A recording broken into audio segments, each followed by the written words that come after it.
All right, Mike, they're going to the gate here for the Kentucky Turf Cup, and for the fifth year in a row, Arkell's going to try and win. He's won it twice. He wins it on the even years since 2022. Does he get it done here? Yes, he does. Come on, Arklow, get the job done here. I mean, look, Ark- the 8 and the 4, Arklow and Gufo are the 2 9-5 favorites for a reason. Clearly, the two best horses. However, Kentucky Down's been playing towards speed today. We'll see what happens with the 12 highest honors, who should be forwardly placed. And they get the jump on these two. We'll see where they're coming from in the pack. Good break there for most of the horses. This is a Breeders' Cup winning year in for the Breeders' Cup Turf, and Arklow is going to try and get back there, as several of these horses, as well as Gufo. We last saw Gufo, who, by the way, Mike, he is sitting.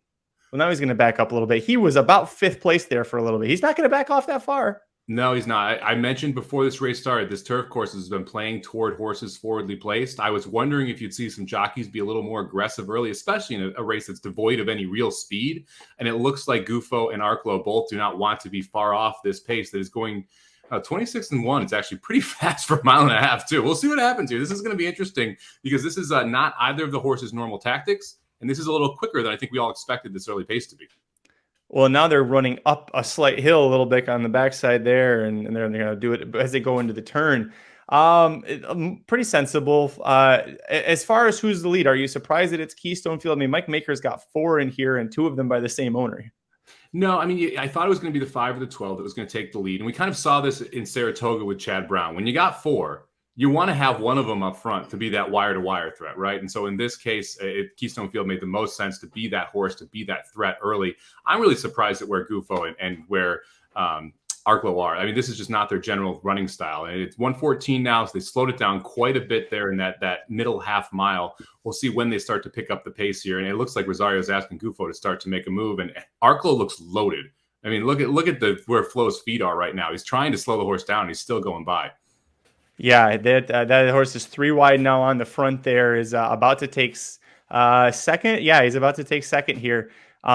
He's got highest honors behind him, who's running pretty decent, and it's Chad Brown on turf. I know this isn't one we've considered one of his A-teamers, but he's always lethal there as they make this turn. He is. We'll see what happens here. Arklow looks like going to be in the lead here, top of the stretch. Gufo starting to try and make his move and find some room. You see Rosario trying to fit that blue cap through there. And it looked like Arklow out in the lead, and now it's whether or not Gufo can come and get him. Red Knight just flew right past the one horse. Oh, man.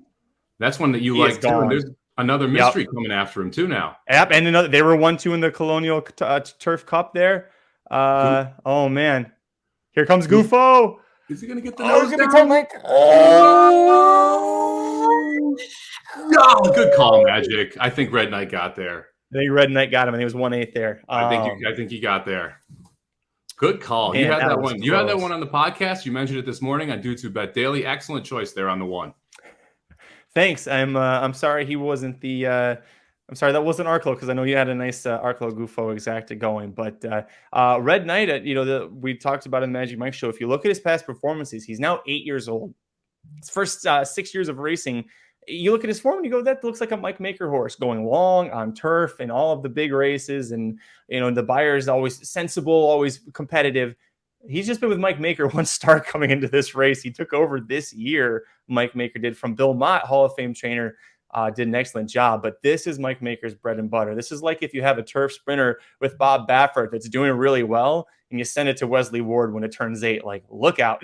Yeah, you nailed it there. I mean, I would take Mott over Maker in pretty much anything training-wise, except maybe going long on the turf, and that's exactly the switch that we saw from this horse.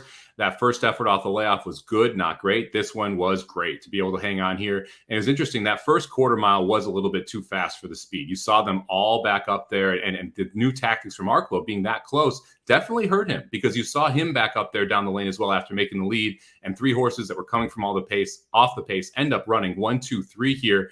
A huge run from another mystery, huge run from Red Knight, and then Gufo just being himself, not able to get the win. It's just amazing that he couldn't get the nose down there.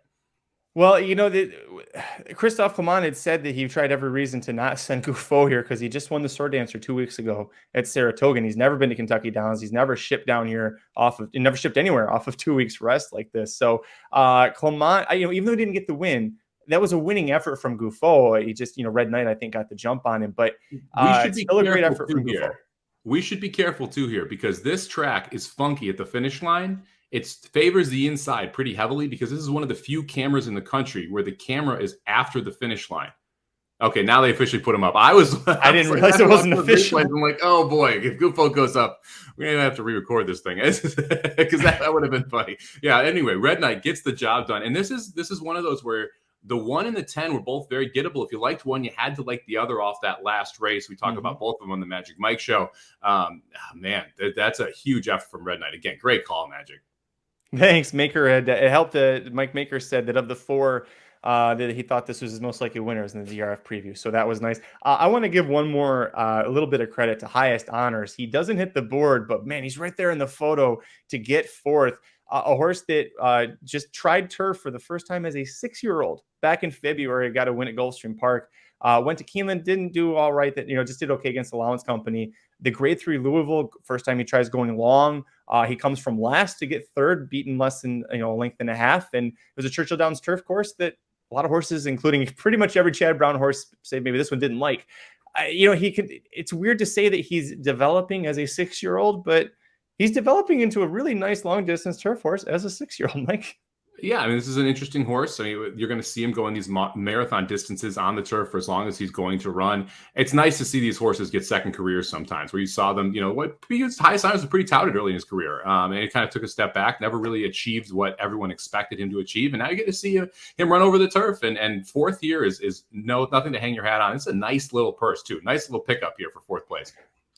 I was going to say, it's $1 million purse. It's not going to be too rough cashing those checks. Listen, Breeders' Cup winning for the turf. Red Knight will go, I'm sure now. Gufo is going to go because of his sword dancer victories. I still say, Mike, and I think a lot of people do, let's wait till the Europeans show up and then we'll decide who's winning this division. Yeah, it's all about who comes over from across the pond because those are the better horses going 1.5 miles on the turf in the world. And I don't think anyone would argue that. Let us know what you think about this race. The horses in it, Gufo and the others. Arklow, we'll have to talk about this one more on Monday for the Magic Mike show because poor Arklow just didn't quite fire this time. And it sounded like Brad Cox was about as confident as you could be that he would. So tune in to the Magic Mike show on Monday. Make sure you like the video, subscribe to youtube.com/racing dudes. We'll see you at the track.